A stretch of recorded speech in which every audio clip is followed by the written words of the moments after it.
Skeletal system continued. तो आज हम लोग पढ़ेंगे बोन के बारे में, जो टिश्यू से रिलेटेड है। जब आप एनिमल टिश्यू पढ़ेंगे तब आपको बोन के बारे में डिस्क्रिप्शन मिलेगा और कार्टिलेज के बारे में। तो पहले कुछ टर्म्स देख लेते हैं, जैसे ये बोन है और ये एक बोन, दूसरा bone.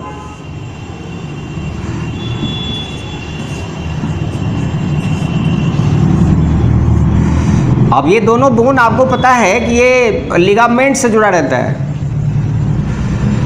So ligament connect bone to bone, ये आपको हम बता चुके हैं। Ligament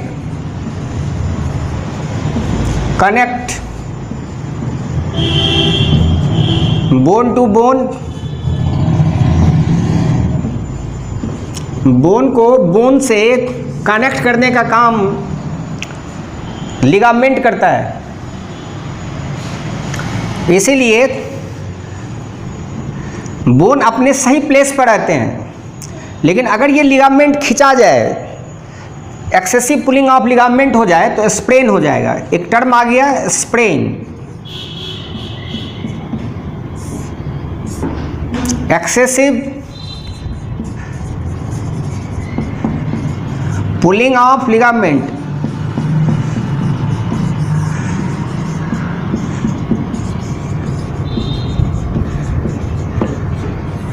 excessive pulling of ligament को आप क्या कहेंगे? स्प्रेन। या लिगामेंट टॉर्न हो जाए। टॉर्न मीन्स अगर ये कट जाए, फट जाए, और due to turn of ligament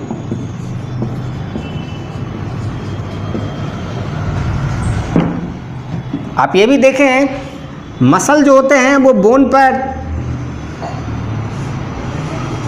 tendon के द्वारा जुड़े रहते हैं। मसल है ये, और ये टेंडन के द्वारा बोन से कनेक्टेड है। ये है टेंडन।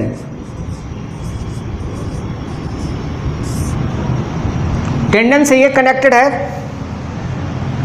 अगर ये टेंडन कट जाए या फट जाए या इसमें ट्विस्टिंग हो जाए तो इसके कारण स्ट्रेन हो जाता है।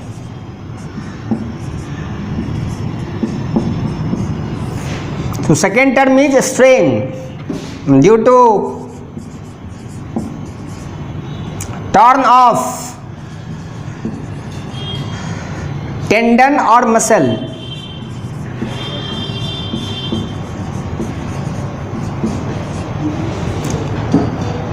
तो जब ऊंचे नीचे जगह पर किसी का स्लीपर यानी चप्पल या शू, जूता जब पड़ता है, पैर आपका ऊंचे नीचे जगह पर जब आप पैर रखते हैं तो कभी कभी देखते होंगे आपका पैर मुड़ जाता है, ट्विस्ट कर जाता है। जब आपका पैर ट्विस्ट करेगा या किसी का एक्सीडेंट हुआ मोटरसाइकिल या और किसी बाइक से या किसी अदर कार से या और किसी गाड़ी से, तो आप देखते होंगे कि पैर के मुड़ जाने से या बॉडी के और किसी पार्ट के मुड़ जाने से क्या होगा? लिगामेंट या फिर जो आपका टेंडन है, लिगामेंट या टेंडन, इसमें समस्याएं आ सकती है। तो कम ट्विस्ट हुआ तो स्प्रेन हो जाएगा, और ज़्यादा ट्विस्ट हुआ तो स्ट्रेन हो जाएगा।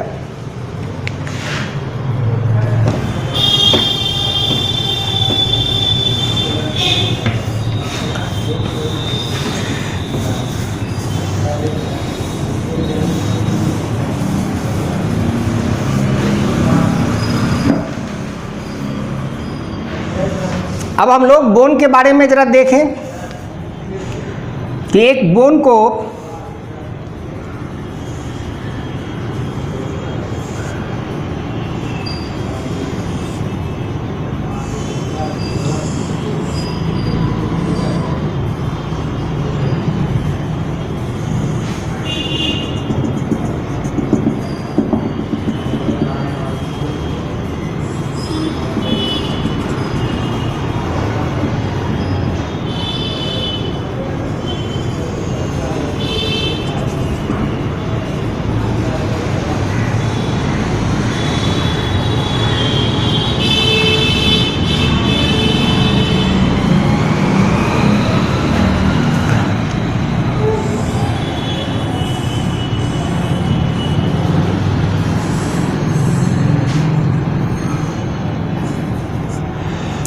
अब ये figure of typical bone,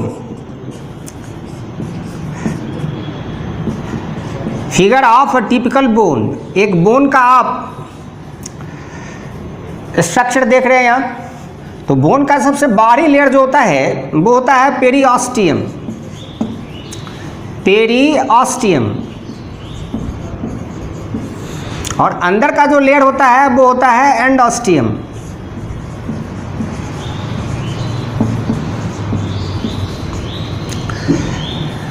upper and पर दोनों साइड में आप देख रहे हैं ये कहलाएगा स्पंजी बोन।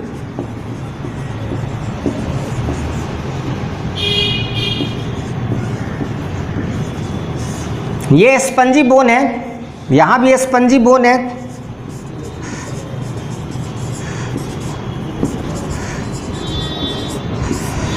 इस स्पंजी बोन को आप कहेंगे एपिफाइसिस। तो स्पंजी बोन का हम नेम दे रहे हैं यहाँ पर एपिफाइसिस। इसको भी आप यहाँ पर नाम देंगे एपिफाइसिस। और बीच का हिस्सा जो मजबूत हिस्सा होता है बोन का वो कहलाता है डायफाइसिस, कॉम्पैक्ट बोन और हार्ड बोन। कॉम्पैक्ट बोन और हार्ड बोन।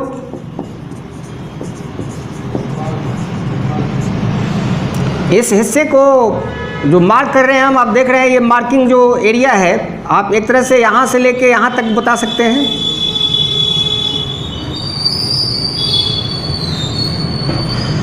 तो आप इसको क्या नाम देंगे, हार्ड बोन या कॉम्पैक्ट बोन? इसको कहेंगे डायफाइसिस।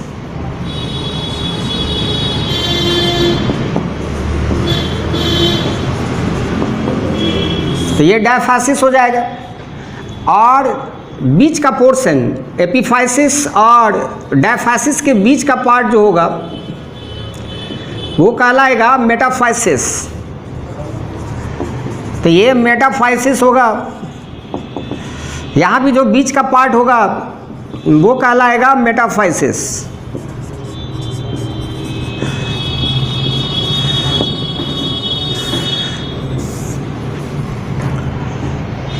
अब है इस स्पंजी बोन में आपको मिलेगा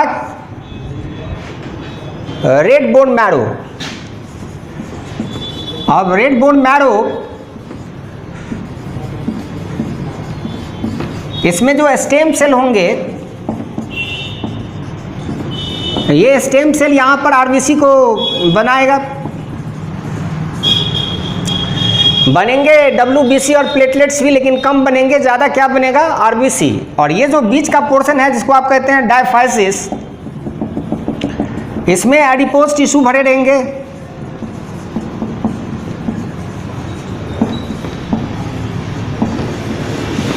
ये एडिपोज टिश्यू, जब आप चिकन का लेग पीस जो लोग खाए हैं तो उनको पता होगा कि चिकन के लेग पीस में बीच वाला हिस्सा जो हार्ड होता है, उस हार्ड हिस्से के अंदर में आप अगर देखिएगा तो ब्राउन कलर का स्ट्रक्चर नज़र आएगा, जो एडिपोज टिश्यू कहलाता है। ये ब्राउन नज़र आएगा। और जब बॉडी में ज़्यादा डब्ल्यूबीसी की ज़रूरत पड़ती है, लगता है कि हाँ हमारा इम्यून पावर बढ़ाना है, इन्फेक्शन हो गया है बॉडी में बैक्टीरिया का या वायरस का या अदर ऑर्गेनिजम्स का, तो हमारा बॉडी रिस्पांस के लिए डब्ल्यूबीसी का नंबर बढ़ाता है। और डब्ल्यूबीसी को बनाने के लिए temporarily yellow bone marrow appear होते हैं। और एक बच्चे में 5 साल से पहले येलो बोन मैरो अपीयर जल्दी नहीं होते हैं। रेड बोन मैरो बर्थ के टाइम से रहता है। तो यहाँ देखिए इस हिस्से में आपको मिलेगा कौन, येलो बोन मैरो, जिसको आप वाइट बोन मैरो भी बोलते हैं। Yellow bone marrow. अब ये येलो बोन मैरो टेम्पररी होता है, परमानेंट नहीं होता है।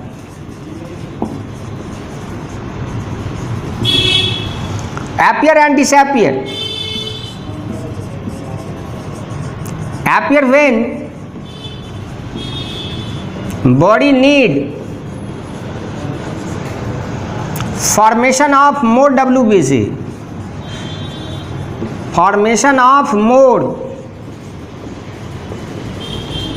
WBC जब ज़्यादा WBC का डिमांड होगा तब ये पार्ट आपका एक्टिव होगा, जिसका नाम है डायफाइसिस, और डायफाइसिस वाले रीजन में ये लोग बोन मैरो अपीयर होंगे। जब डिमांड फुलफिल होगा तो फिर ये ख़त्म हो जाएगा, डिसअपीयर हो जाएगा। याद रखना है, तो ये आता जाता रहेगा, लेकिन रेड बोन मैरो जो है ये परमानेंट रहेगा और उससे RBC बनते रहेंगे। और आपको याद है कि इस बोन मैरो को एक्टिवेट करने के लिए एरिथ्रोपोएटिन नाम का केमिकल किडनी से आता है। एरिथ्रोपोएटिन, और एरिथ्रोपोएटिन को रिलीज कौन करेगा? तो आंसर है किडनी।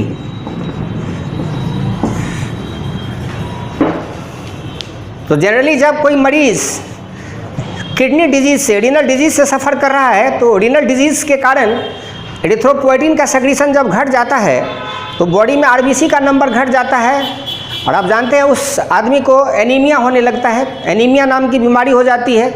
तो बाहर से हम लोग एरिथ्रोपोएटिन दे करके इस बोन मैरो को एक्टिवेट करते हैं ताकि RBC का नंबर क्या हो, इंक्रीज कर जाए।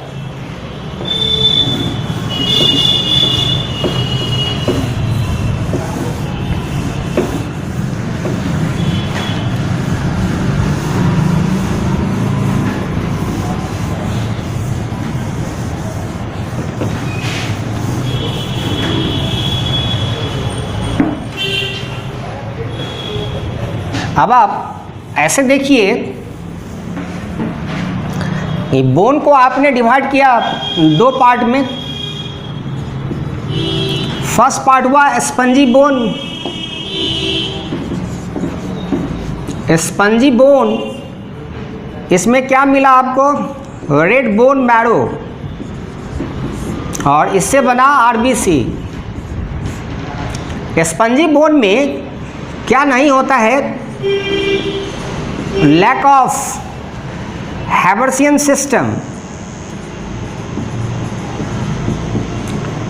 Lack of haversian system. Haversian system mammalian bone का कैरेक्टर होता है। मैमेलियन बोन,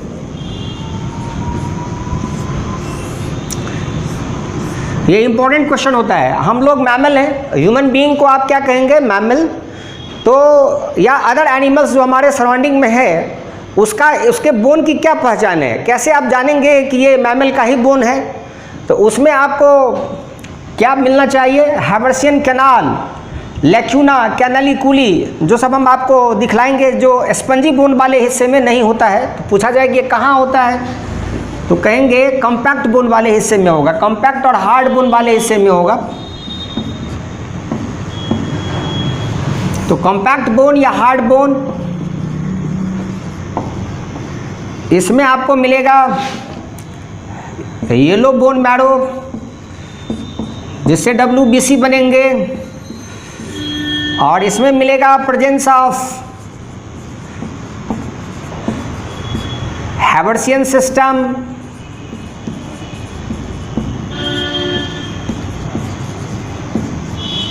और हैबर्सियन सिस्टम का दूसरा नाम ऑस्टियन होता है। तो आप ऑस्टियन भी बोल सकते हैं। तो याद रखना होगा कि ये हैबर्सियन सिस्टम जो है ये मैमेलियन बोन की पहचान है।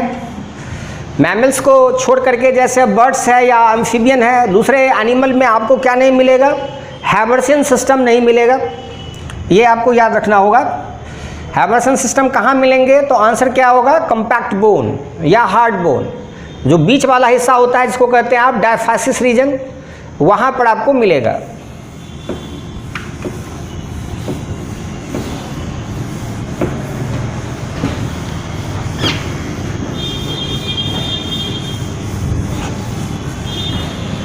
अब आप ऐसे कुछ खास पॉइंट्स हैं बोन से रिलेटेड जो आप लिख लेंगे। पहला है study of bone.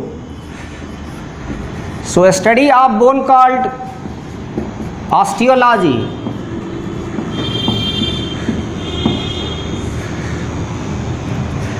Bone formation, bone जब बनेगा तो आप नाम देंगे ऑस्टियोजेनेसिस।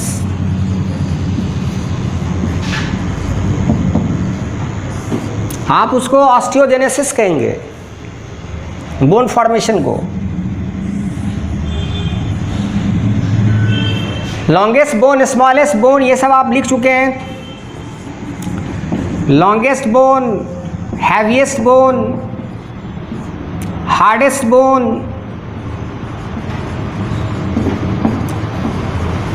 ऑलरेडी ये सब आप पढ़ चुके हैं। और आपको याद होगा कि लॉन्गेस्ट बोन या हार्डेस्ट बोन कौन होगा, क्या आंसर होगा इसके लिए? तो आंसर होगा फीमर, जिसको आप थाई बोन कहते हैं, वो यहाँ के लिए आंसर होगा। और smallest bone steps of middle ear,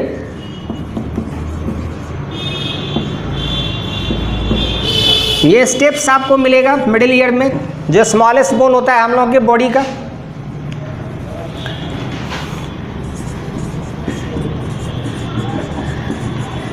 outermost layer of bone, outermost layer of bone, periosteum,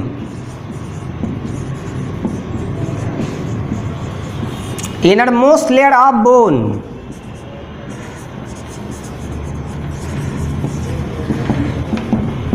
answer is endosteum.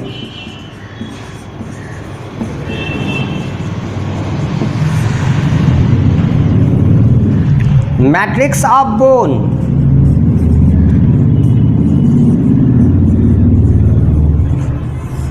answer is ossin protein.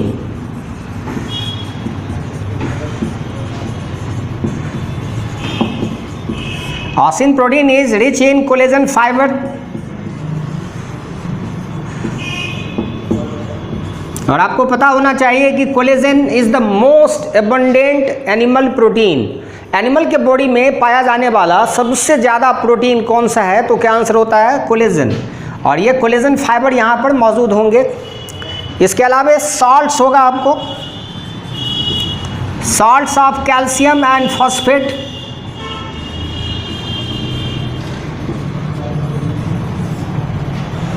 ये हाइड्रोक्सी एपेटाइट के रूप में आपको मिलेगा।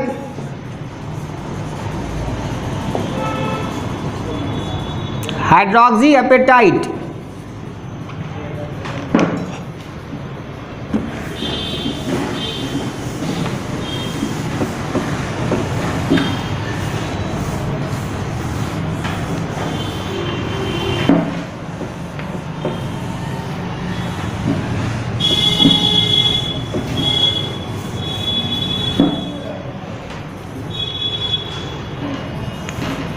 इसके अलावा आपको क्या मिलेगा? हाइलुरोनिक एसिड, हाइलुरोनिक एसिड मिलेगा। और कुछ सल्फर कंटेनिंग कंपाउंड मिल सकते हैं। आप याद कीजिए, बायोमॉलिक्यूल्स में आप पढ़ते हैं chondroitin sulphate,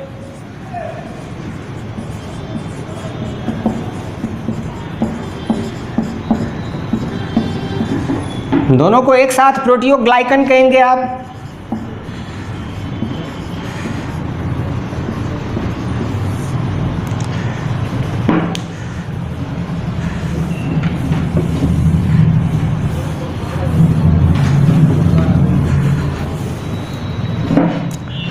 bone is vascular,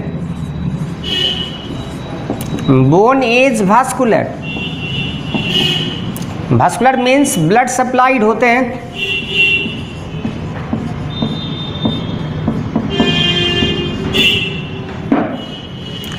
growth of bone,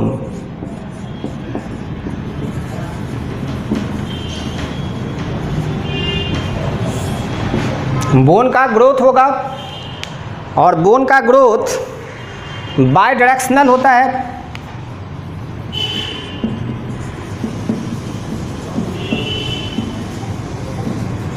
periosteum से एंडोस्टियम, एंडोस्टियम से पेरियोस्टियम, इसलिए बोलते हैं by directional growth. Bone having great power of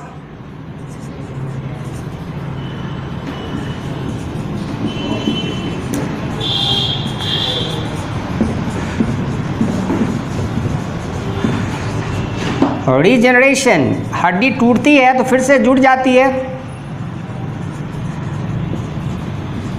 and repair, repair का पावर यहाँ अच्छा होता है बोन के केस में। अब जानते हैं जब बोन ब्रेक होता है तो टूटे हुए हिस्से पर हिपेटोमा हो जाता है, ब्लड क्लॉट कर जाता है। यह इंडिकेट करता है कि बोन में ब्लड सप्लाई बहुत ज़्यादा होता है।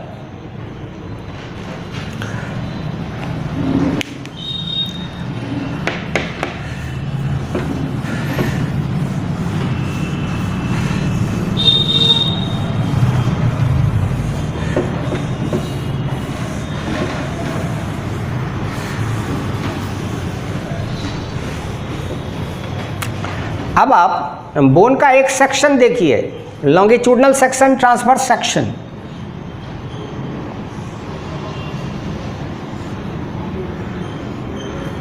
ये अगर आपका बोन है तो बोन का एक लॉन्गिट्यूडनल सेक्शन आप ऐसे देखेंगे, LS of bone, longitudinal section of bone, ये आपको देखना है। तो जब आप लॉन्गिट्यूडनल सेक्शन ऑफ बोन का देखेंगे तो लॉन्गिट्यूडनल सेक्शन में आपको क्या मिलेगा? तो आपको मिलेगा बोन मैरो। सेंटर पर आपको क्या मिलेगा? बोन मैरो मिलेगा।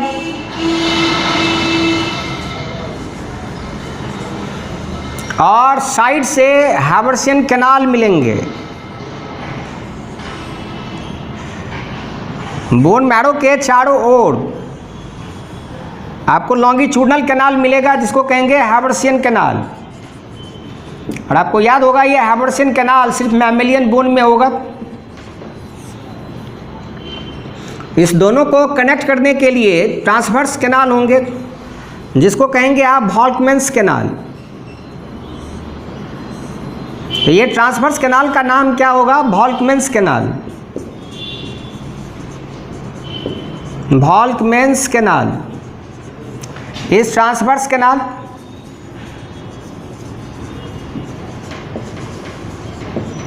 कनेक्ट बोन मैरो टू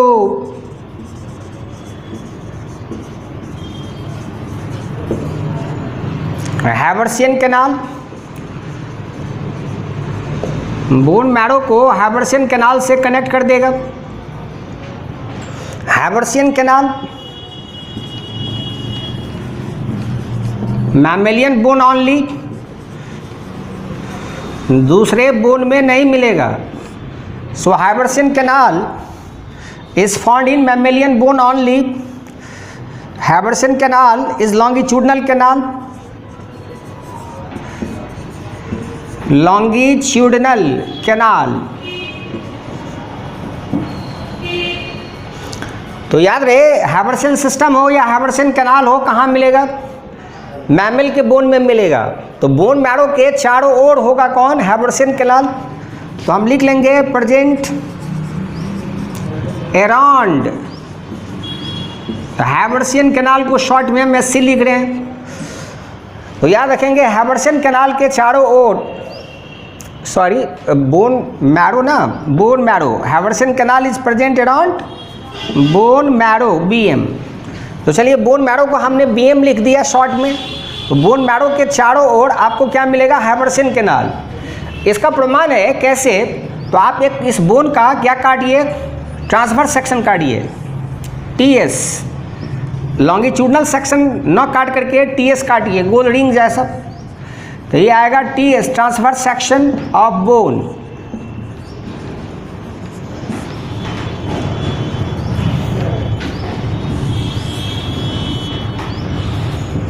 तो ये रिंग जैसा मिलेगा। अब सेंटर पर आपको मिलेंगे BM. BM means bone marrow. इसके चारों ओर आपको मिलेगा हैवर्सियन कैनाल और कंसेंट्रिक रिंग मिलेंगे मैट्रिक्स का बना हुआ। कंसेंट्रिक रिंग मिलेगा।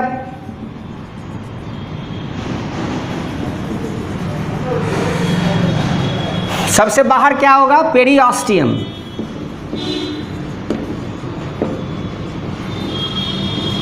अंदर वाला लेयर क्या कहलाएगा? एंडोस्टियम।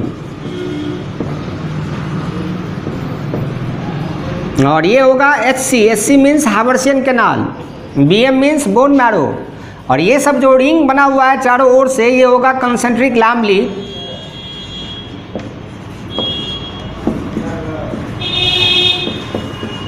Concentric lamellae of matrix. Matrix जो है वो कंसेंट्रिक लैम्बली यहां पर बनाएगा।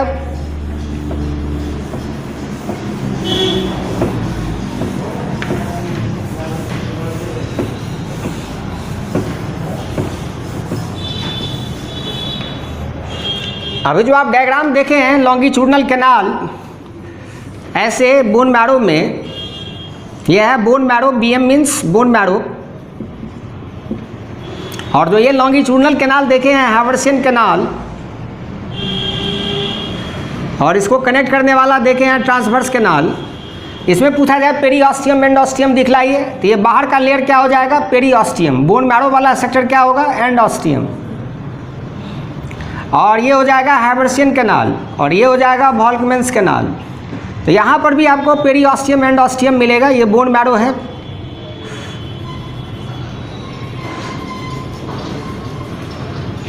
जिसको हम कलेक्ट कर रहे हैं, ये क्या है? Bone marrow.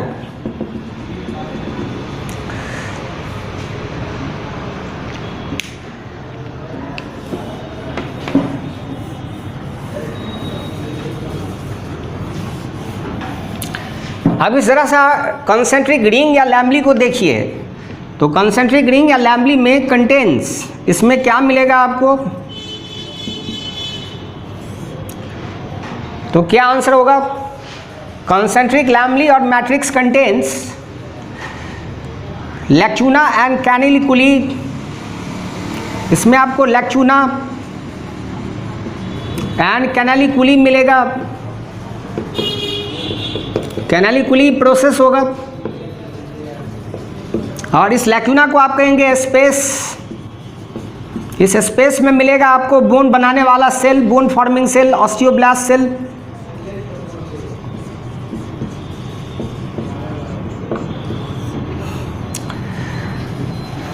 अब इसको ऐसे देख लीजिए, ये जो कंसेंट्रिक लैम्बली हम ऐसे बनाए हैं, एक्चुअली इस पे ये स्ट्रक्चर ऐसे ऐसे नज़र आ सकता है। इस स्ट्रक्चर को अगर हम बाहर निकाल के देखें तो ये ऐसे बना हुआ है। ये जो प्रोसेस है ये कैनालिकुली है। अंदर के स्पेस को आप कहेंगे लैक्यूना। और इस लैक्यूना में आपको क्या मिलेगा? तो आंसर है bone forming cell, osteoblast cell.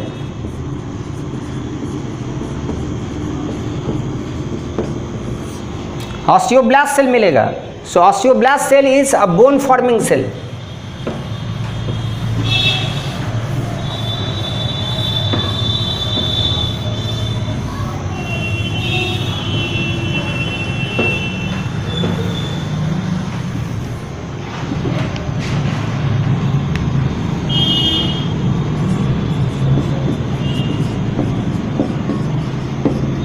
Osteoblast cell is a bone forming cell.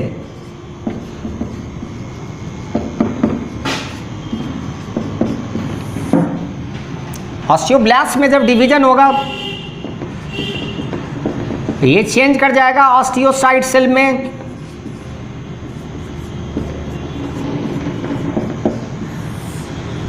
Osteocyte cell हमेशा आइसोलेटेड होगा, ग्रुप में कभी नहीं मिलेगा। ये क्या होगा? आइसोलेटेड। आइसोलेटेड मीन्स अलग अलग होगा, याद रखना है। आइसोलेटेड मीन्स अलग, ग्रुप में कभी नहीं होगा। Never found in group.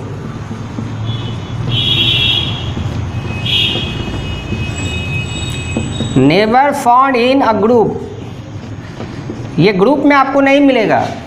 या ऑस्टियोब्लास्ट सेल को भी कहेंगे तो ऑस्टियोब्लास्ट सेल भी बोलेंगे क्या होगा? आइसोलेटेड होगा, ये ग्रुप में नहीं मिलेगा। नेक्स्ट है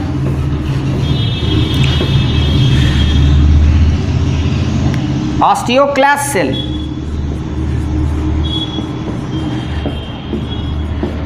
osteoclast cell is multinucleated giant cell. Multinucleated joint cell.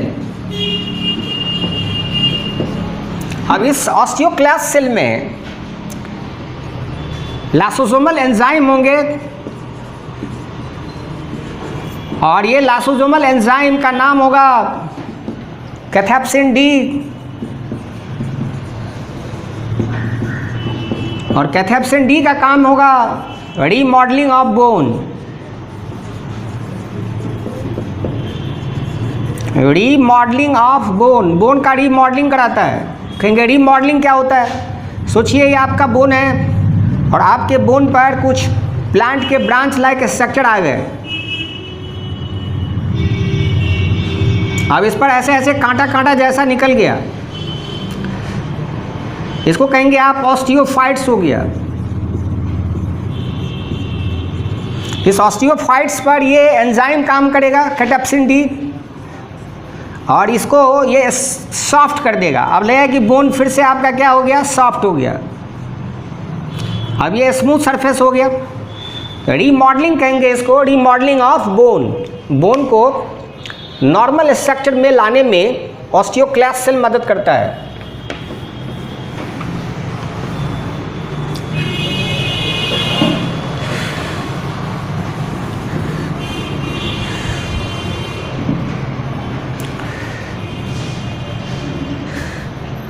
अब है हैबर्सन सिस्टम क्या होता है, बोन मैरो क्या होता है, ये जरा बात कर लें हम लोग। पहले तो हम आपको बोन मैरो के बारे में बताना चाहेंगे। ये बोन मैरो क्या होता है? बोन के अंदर यानी एंड ऑस्टियम के अंदर में आपको बोन मैरो मिलता है और ये आपको लॉन्ग बोन में मिलेगा, found in long bone of limb, four limb. हाथ को हम लोग हैंड को क्या कहते हैं? Four limb. लेग को क्या कहते हैं? Hind limb. तो दोनों को शॉर्ट में लिम्ब बोलेंगे। तो लिम्ब हो गया, इसके अलावा रिब्स हो गया, स्टर्नम हो गया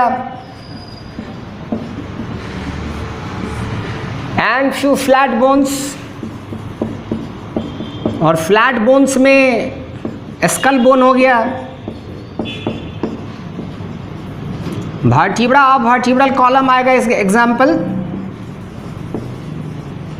vertebra of vertebral column and skull bones. ये सब एग्जाम्पल हो जाएंगे जहाँ पर कि बोन मैरो मिलेगा। और बोन मैरो का काम होगा आरबीसी, डब्ल्यूबीसी, प्लेटलेट्स बनाना।